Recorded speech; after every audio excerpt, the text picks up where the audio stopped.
Sir জানেন নাকি আমি তো বই মেলায় গেছিলাম। বাহ, আপনি বই মেলায় গেছিলেন? হ্যাঁ স্যার। বই কিনেছেন নাকি? বই কিসের জন্য কিনবো স্যার? বই মেলায় গেছেন তো বই কিনবেন না? স্যার আপনি অনেক ব্যাকডেটেড। আমি তো বই মেলাতে গেছি ফেসবুকে স্ট্যাটাস দিতে। আই এম ইন বই মেলা। ফেসবুকে স্ট্যাটাস দিতে গেছিলেন বই মেলায়? তো বই কিনেননি কিসের জন্য আপনি? এবার আসেন মূল কথায়। আপনি তখন থেকে বলতেছেন বই কেনেন নাই, বই কেনেন নাই। এবার আপনি বলেন, আপনি যখন চিড়িয়াখানায় যান কিসের জন্য যান? পশু প্রাণী দেখতে যাই আমি চিড়িয়াখানায়।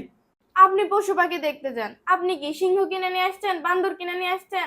আমিও সেরকম বই মেলায় গেছি, বই দেখছি, চলে আসছি। ওরে ভাই, আপনি তো আসলে তুফান একটা, আগুন, প্রায় আগুনের মতন আপনি চলেন। আসলে আগুন আপনি একটা। আচ্ছা লামিয়া বলেন তো, প্রথম ভালোবাসা কি ভোলা যায়?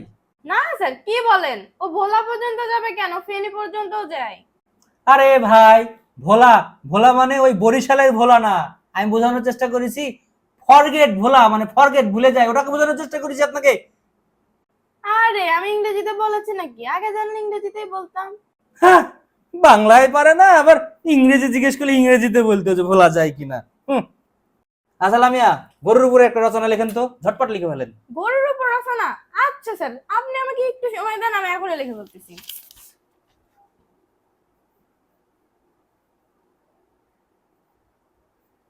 হ্যাঁ স্যার, হয়ে গেছে। দেখি, হুম। আপনি এটা কি করেছেন? এটা আপনি গরুর রচনা লিখেছেন? ঠিকই তো লিখেছি স্যার, আপনিই তো বললেন গরুর উপর রচনা লিখতে, সেই জন্য তো এই যে গরুর উপর রচনা লিখে দিতেছি। এটা কিভাবে গরুর রচনা? আপনাকে একটা ভালোভাবে কথা বলি, মনোযোগ সহকারে শুনেন, মনোযোগ দিয়ে কথা শুনবেন। ইবলিশ শয়তান দেখেছেন জীবনে? কেউ তো ইবলিশ শয়তানকে দেখেনি, কিন্তু আমি ইবলিশ শয়তান দেখেছি। আপনি হলো ওই পুরা ইবলিশ শয়তান। স্যার আপনি বলেন তো, আপনি তো সে বিরাট অঙ্কের পণ্ডিত, তাহলে বলেন তো 36 থেকে 6 বাদ দিলে কি হয়? 36 থেকে 6 বাদ দিলে কত থাকে? আচ্ছা, 36 থেকে 6 বাদ দিলে থাকে আপনার 30 থাকে। জিনিস আপনি জানেন না? আপনাকে আমি 36 থেকে 6 বাদ দিতে বলছি। 36 থেকে 6 বাদ দিলে 3 থাকে। আপনি 30 কই থেকে পারলেন? পাশের ওই আমরাটা কই থেকে নিয়ে আসলেন? এই নাকি আপনি গণিতের পণ্ডিত? 3 থাকবে, 3। আমার মস্ত বড় ভুল হয়ে গেছে। আপনার যুক্তিটাই ঠিক, 3 থাকবে।